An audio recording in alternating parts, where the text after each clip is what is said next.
में कहते हैं मदर टंग। टंग आप जानते हो जीभ को कहते हैं, माँ की जीभ। और जितनी भी स्वाद ग्रंथियां हैं वो कहां से आप ग्रहण करते हैं? जीभ से ग्रहण करते हैं। अगर इस संसार के, इस प्रकृति के स्वाद को प्राप्त करना है तो मातृभाषा जो भी आपकी हो, हिंदी हो, तमिल हो, तेलुगु हो, कन्नड़ हो, उसी का प्रयोग करना चाहिए। ये है मातृभाषा का अर्थ। और जो दूसरी भाषाएं हैं वो ओवरब्रिज की तरीके से हैं, ऊपर ऊपर निकल जाएंगी, आपको ट्रैफिक नहीं मिलेगा, कुछ नहीं मिलेगा। नीचे कितनी बस्ती है, कितने लोग निकलते हैं, इसकी आपको जानकारी नहीं प्राप्त होगी। अगर ट्रैफिक आपको पसंद नहीं है, ट्रैफिक के मतलब जनता पसंद नहीं है, ऊपर ऊपर ही आपको आसमान में ही रहना है, तो ओवरब्रिज की जो भाषा है इंग्लिश, उसका प्रयोग करें।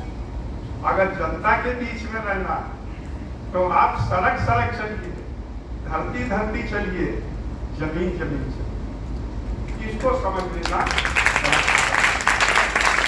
तो हमारे सब सुधी विद्यार्थी बैठे हुए हैं, हम जानते हैं भाषा के मामले में, न्यायालय के मामले में श्री अवस्थी जी ने हमें बताया बहुत न्यायालय के क्षेत्र में कितनी प्रगति हो रही है, हिंदी के क्षेत्र में कितना कार्य हो रहा है।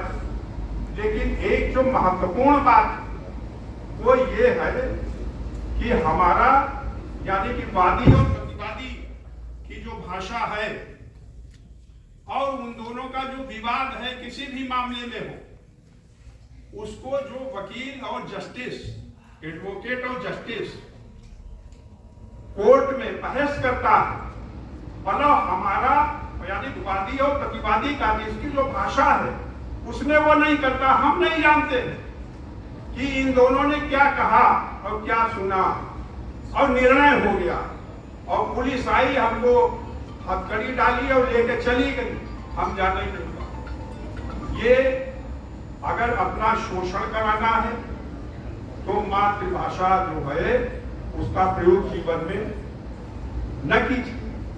लेकिन हम जाने तो कि हमारा विवाद है, हमारा वकील हमारी ही भाषा में बात कर रहा है, हमारा न्यायाधीश हमारी ही भाषा में निर्णय दे रहा है, तो हम जान जाएंगे कि ये पुलिस क्यों हथकड़ी डाले। कहने का आशय ये है कि लोकतंत्र की सही स्थापना तभी है जब जनता की भाषा में जनता का निर्णय। एक बात।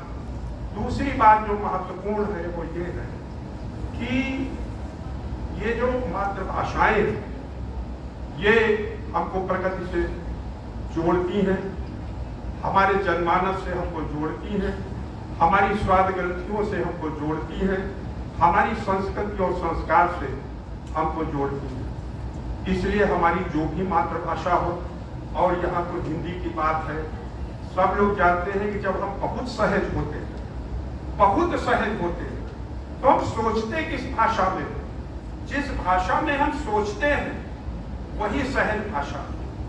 सब इस पर विशेष रूप से ध्यान देंगे कि ये जो हमारी प्रकृति है, जो हमारा चिंतन है, हमारा सोच है, वो अगर हमारी मातृभाषा में नहीं होगा, दूसरी भाषा में होगा, तो हमारे जो मस्तिष्क की तरंगे मूलभूत हैं उनको अनुवादित करने में ही दूसरी भाषा में इतनी ऊर्जा लग जाएगी कि हमारा मस्तिष्क किसी न किसी दिन घायल हो जाएगा, दुखी हो जाएगा, परेशान हो जाएगा। तो जिस भाषा में हम सोचते हैं, जिस भाषा में हम चिंतन करते हैं, उसी भाषा में हम बोले, उसी भाषा का प्रयोग करें।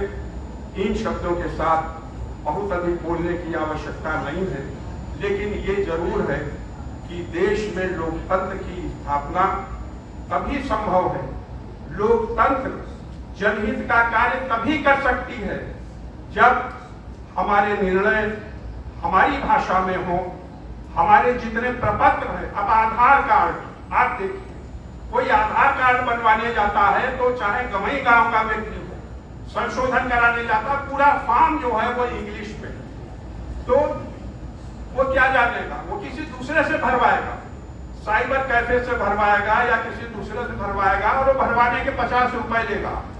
केवल भाषा की अज्ञानता के कारण 50 रुपए एक सामान्य व्यक्ति के चले गए, 100 रुपए एक सामान्य व्यक्ति के चले गए।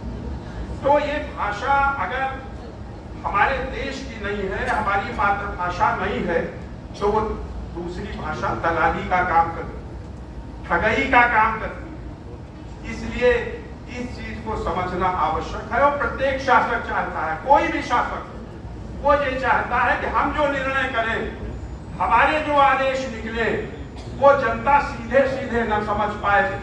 हमारे सचिव लोग समझाएं, हमारे अनुसचिव समझाएं, हमारे प्रवक्ता समझाएं, हमारे ये जो एडवोकेट है वो लोग समझाएं, जनता सीधे न समझे। जहां शासन की भाषा जनता सीधे समझने के बीच में व्यवधान पाती है, उस देश में लोकतंत्र नहीं होता।